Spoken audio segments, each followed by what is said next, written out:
राम ने शिव जी का स्थापना किया, रामेश्वरम का मंदिर हुआ, रामेश्वरम का नाम आ गया, रामा ईश्वरा रामेश्वरा। सफर कैसा है ये सफर। আমরা এখন অলমোস্ট নিয়ার অ্যাবাউট রামেশ্বরমের কাছে, আর এখান থেকে 60 কিলোমিটার হচ্ছে রামেশ্বরা। সো আমাদের যেটা প্ল্যান সেটা হচ্ছে আমরা ফার্স্টে পাম্বান ব্রিজে যাব, তারপর ওখান থেকে ধনুষকোটি, তারপর হচ্ছে রামেশ্বরম টেম্পল। এই যে সিনটা যেটা দেখা যাচ্ছে এক্স্যাক্টলি রাজস্থান, তাই তো গৌরব? মানে এক্স্যাক্টলি দেখতে গেলে রাজস্থানের মতো মনে হচ্ছে রাজস্থানে চলে এসেছি। এইটাই সেই ফেমাস ব্রিজ, তাই তো? তো কালকে রাত থেকে চালিয়ে আজকে আমরা এখন রামেশ্বরমে, আর ব্রিজের মাঝেই দাঁড় করে দিয়েছি আমাদের কালা স্করপিও। আর ওইদিকে গৌরব ভিডিও করছে, গৌরব লাইভ করছে।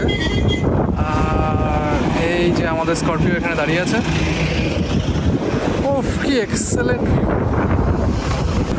এটাই হচ্ছে সেই ফেমাস ব্রিজ যেখানে ট্রেন চলে সাইড দিয়ে আর এই পাশ দিয়ে গাড়ি চলে। সো কালকে রাত্রে আমরা বেরিয়েছিলাম হচ্ছে নিয়ার অ্যাবাউট 12টাতেই স্টার্ট করেছিলাম, আর এখন আমরা পৌঁছে গেছি রামেশ্বরম। এখন মানে ওই 7টা সাড়ে 7টার কাছাকাছি আমরা রামেশ্বরমে এখানে এই জায়গাটাতে পৌঁছে গেছি। এখানে এখন দাঁড়িয়ে দেখছি পুরো জল নীল, পুরো জল নীল। এই ব্রিজ কাঁপছে কিন্তু। আমরা মাঝে আমাদের এখানে দাঁড় করে দিয়েছি স্করপিও। আর ওইদিকে পুরো বোট আছে। এখন এরপর নেক্সট আমরা যাব হচ্ছে নেক্সট রামেশ্বরম টেম্পলে যাব, যেটা 4 ধামের মধ্যে এক ধাম।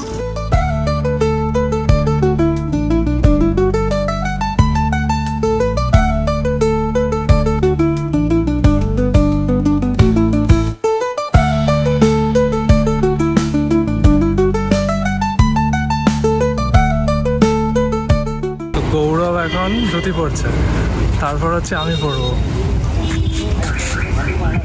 गौरव अच्छा लग रहा है।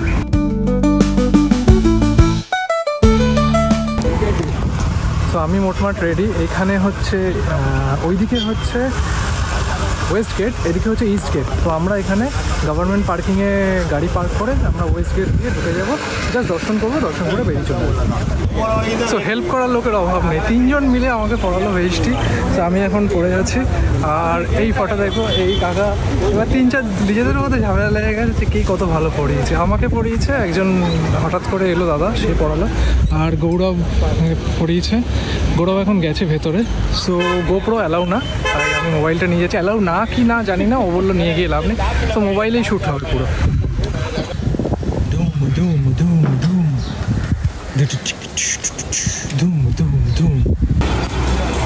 সো এটা হচ্ছে ইস্ট গেট। আমরা অনেক খুঁজে পেয়েছি। গাড়ি রাখার পর ঠিক উল্টো দিকের গলি দিয়ে ঢুকে হচ্ছে ইস্ট গেট। আমরা দুজনের মতো সেরে খুঁজে রেডি, এখন যাবো, শুধু দর্শন করবো আমরা। হচ্ছে এন্ট্রি, আর এর ঠিক উল্টো দিকেই আমরা এখানে ক্লক স্ট্যান্ডে জুতো রেখে দিয়েছি। জুতো রেখে এখন এন্ট্রি করে নেবো।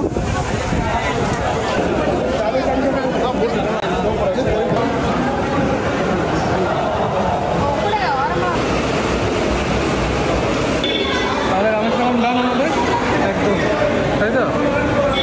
এবার নেক্সটটা কন্যাকুমারী।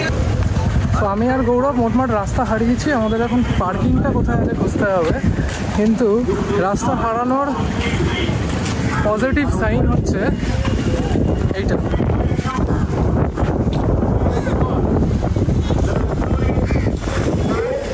আমরা হয়তো এদিকে আসতামই না, জানি না এদিকে এরকম একটা পার্ক আছে, এরকম একটা জিনিস আছে। ওখানে কিছু বোটিংয়ে নিয়ে যাচ্ছে।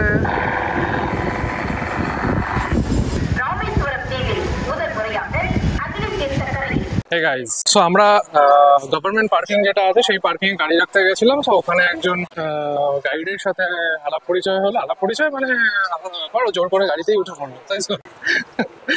তো সে আমাদেরকে এখন সবকটা পয়েন্টস ঘুরে দেখাবে, কারণ বলছে সকালের দিকে যেহেতু মন্দিরে প্রচন্ড ভিড়, একটু বাদে যান। ঠিক আছে, সেটা আমার মনে হয় বেটার। সব ঘুরে নিয়ে মন্দির ভিজিট করে ওখান থেকে আমরা বেরিয়ে যাবো। সো আমাদের যে প্রথম দর্শনের জায়গা সেটা হচ্ছে রামচরণ। তো এখান থেকে বলছে পুরো জায়গাটা দেখা যায়। তো গৌরব ওখানে টিকা লাগাচ্ছে, আমি টিকা লাগালাম না কারণ আমি পার্স আনতেই ভুলে গেছি। গৌরবও পার্স আনেনি, জানি না কিভাবে পেমেন্ট করবে। এখান থেকে একটা দেখার বিষয় আছে, সেটা হচ্ছে দূরদর্শনের টাওয়ার। ওই যে দূরে দেখা যাচ্ছে, এটা হচ্ছে দূরদর্শনের টাওয়ার।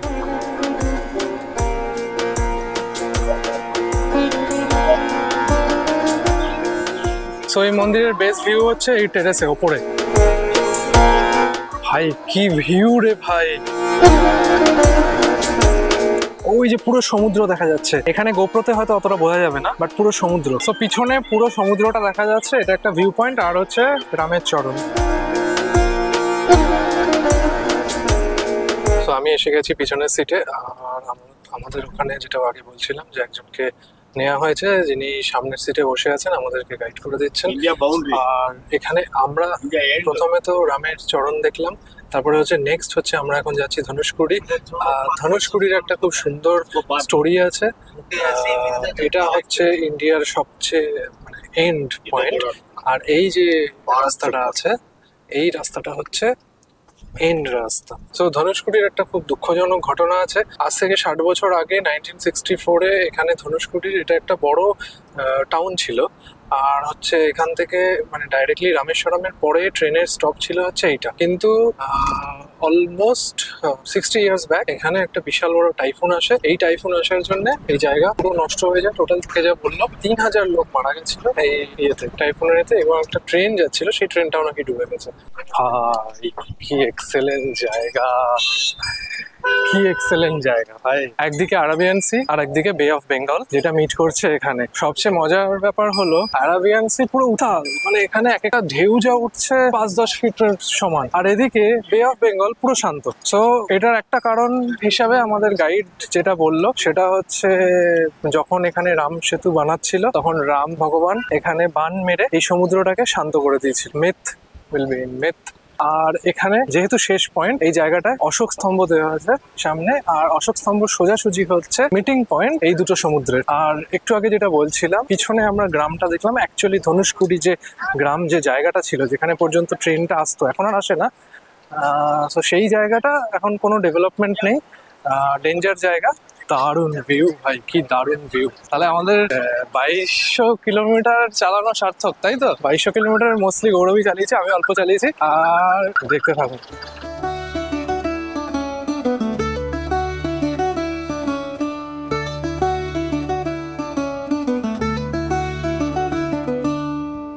কি দারুণ জায়গা ভাই, কি দারুণ জায়গা। সো ওটা যেটা দেখলাম বে অফ বেঙ্গল, ওটা কিরকম পুরো শান্ত। আর এখানে এইটা যেটা হচ্ছে বিশাল হাওয়া, বিশাল হাওয়া এবং বিশাল ঢেউ। ভাই it was a really good decision, right? এখানে আসা। আমি তো প্রথমে বলছিলাম যে চলো অরুণাচল যাই, অরুণাচল যাই, but seriously south India trip করা দরকার। আর ট্রিপ করা দরকার, কিন্তু রোড ট্রিপই করা দরকার। আমি মোটামুটি এই পুরো একদম আমার কমপ্লিট হলো।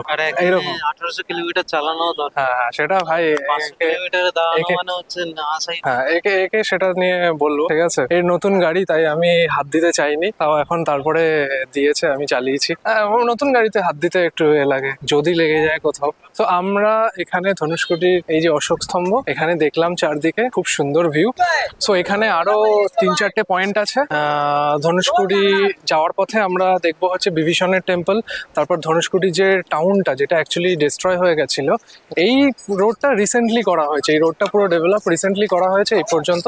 আর প্রচুর টুরিস্ট আসছে, এটা একদমই মিস করা উচিত না। রামেশ্বরম আসলে বা কন্যাকুমারী আসলে এই জায়গাটা একদমই মিস করা উচিত। সো সবাই ওখানে ভিড় করছে, ওখানে প্রচন্ড ভিড়। কিন্তু একটু এগিয়ে আসলে এই জায়গাটা থেকেও অসাধারণ অসাধারণ ফটো আসছে আরাবিয়ান সির। এই যে তো আমরা এখন বিভীষণ টেম্পল দেখতে এসেছি। এর দিকে ওই দিকে সোজা হচ্ছে রাম সেতু, ওই ডাইরেকশনে। সো আমরা বিভীষণ টেম্পল দেখলাম। এখন ভেতরে ফটোগ্রাফি, কোনো মন্দিরের ভেতরেই ফটোগ্রাফি অ্যালাউ না, বাইরে মানে ইয়ে পর্যন্ত অ্যালাউ আছে, কিন্তু ভেতরে কোনো রকম অ্যালাউ নেই। সো আমরা ওটা দেখে নিয়ে এখন আবার গাড়িতে যাব। সো আমরা এখন এসে গেছি কালাম স্যারের, মানে আমার একজন হিরো কালাম স্যারের বাড়িতে আমরা এসে গেছি। সো এইটা হচ্ছে কালাম স্যারের বাড়ি। কালাম স্যার যে স্কুলে পড়েছে সেই স্কুলটাও আমরা দেখলাম। তো আমাদের গাইডের দাবি হচ্ছে তিনিও সেই স্কুল থেকেই পড়েছেন, কারণ হচ্ছে এখানে একটাই স্কুল আছে। ওরা ভেতরে যাওয়া যাক, চলো। জানি না ভেতরে ক্যামেরা অ্যালাউ কিনা, কারণ কোথাও সব জায়গাতেই দেখছি ক্যামেরা অ্যালাউ না। সো ফটোগ্রাফি অ্যালাউ নেই, আমরা বাইরে থেকে দেখলাম। আর ভেতরে যা আছে স্যারের অনেক বইপত্র, আর হচ্ছে তিনি কি কি করেছেন, তার লাইফের টাইম লাইন, তারপর হচ্ছে তিনি যে যখন ইন্ডিয়ান এয়ারফোর্সের ফ্লাইট মনে আছে উড়িয়েছিল, সুখই মনে হয় উড়িয়েছিল, আমি এক্স্যাক্টলি জানি না। তো সেইটা উনি যেটা পড়েছিলেন সেইটা ওখানে রাখা আছে সুন্দরভাবে, ওনার ফটো আছে, আর প্রচুর বইপত্র আছে। আপনার যদি সুভিনিয়ার বা কিছু পারচেস করা হয়, আপনি এখানে এসে পারচেস করতে পারেন, ওনার বই কিনতে পারেন। তো এখন আমরা মোটামুটি এখানে ডান। সো মহাবালিপুরমের ব্লগটা আমরা এখন শেষ করব কোথায় এসে? কন্যাকুমারীতে এসে।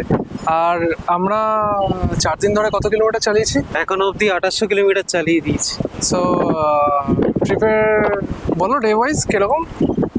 ডে 1 কলকাতা টু মহাবালিপুরম, আচ্ছা, যেটা 1800 কিলোমিটার হয়েছিল। সেকেন্ড ডে মহাবালিপুরম স্টে করেছিলাম। আচ্ছা, জাস্ট ফুড এক্সপ্লোর করেছি আর প্রচুর খাওয়া হয়েছে। হ্যাঁ, এটা এটা তো ভিডিওতে দেখেছে এই লোকজন, অলরেডি আপলোডেড। সেকেন্ড ডে পুরো মহাবালিপুরম হিস্টোরিক্যাল এরিয়া পুরো সব এক্সপ্লোর করা হয়েছে, আর পুরো টোটাল সাইট সিন করা হয়েছে। থার্ড ডে আমরা সেকেন্ড ডে আমরা স্টে করেছিলাম, থার্ড ডে আমরা এক্সপ্লোর করেছি টোটাল। হ্যাঁ, ফোর্থ ডে আজকে আমরা এর থেকে মহাবালিপুরম থেকে রামেশ্বরম আসলাম।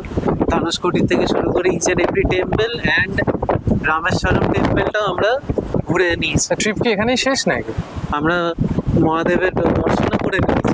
ট্রিপ কি এখানেই শেষ? না, আপাতত শেষ তো কিছুই নেই, এই তো শুধু শুরু হলো। হ্যাঁ, সবে শুরুই হলো। এরপর ওইখান থেকে আমরা পুরো রামেশ্বরম ঘুরে নিয়ে আমরা এখন কন্যাকুমারী এসে গেছি। তো ডে 4 কন্যাকুমারী রিচড কন্যাকুমারী। তাহলে কালকে আমাদের হবে কন্যাকুমারী ব্লগ, দেখতে থাকো।